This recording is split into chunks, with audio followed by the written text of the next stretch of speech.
அதிமுக ஆட்சியில் கொண்டு வரப்பட்ட பல திட்டம் நிறுத்தப்பட்டது. அனைத்து திட்டங்களும் அதிமுக ஆட்சி வந்தவுடனே நிறைவேற்றப்படும். இன்னைக்கு அதிமுக ஆட்சி வந்தவுடனே 297 அறிவிப்புகள் அதிமுக சார்பா வெளியிட்டிருக்கிறோம். அது ஒரு சிலவற்றை இந்த நேரத்தில் குறிப்பிட விரும்புகிறோம். இன்றைக்கு வரி அதிகமாகி போச்சு, மக்கள் கஷ்டப்படுறாங்க. விலைவாசி உயர்ந்து போச்சு, மக்கள் கஷ்டப்படுறாங்க.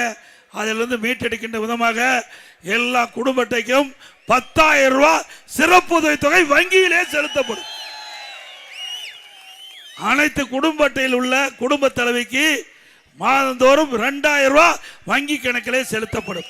எல்லா குடும்ப அட்டைதாரருக்கும் ஃப்ரிட்ஜ் விலை இல்லாமல் வழங்கப்படும். பெண்களுக்கு அம்மா 2 சக்கர வாகனம் 5 லட்சம் பேருக்கு 25,000 மானியத்தில் வழங்கப்படும். நம்முடைய குடும்ப அட்டைதாரருக்கு ஆண்டுக்கு 3 கேஸ் சிலிண்டர் விலை இல்லாமல் வழங்கப்படும். ஒவ்வொரு ஆண்டும் தைப்பொங்கல் என்று பொங்கல் தொகுப்பு கொடுப்போம், அதோட 1000 ரூபாய் வழங்கப்படும். தீபாவளி பண்டிகை போது நம்முடைய பெண்களுக்கு அற்புதமான பட்டு புடவை வழங்கப்படும். தற்போது நகர பேருந்துல பெண்கள் தான் கட்டணம் இல்லாம பயணம் செய்யறாங்க. அதிமுக ஆட்சி அமைந்தவுடனே இனி ஆண்களும் நகர பேருந்துல கட்டணம் இல்லாமல் பயணம் செய்யலாம்.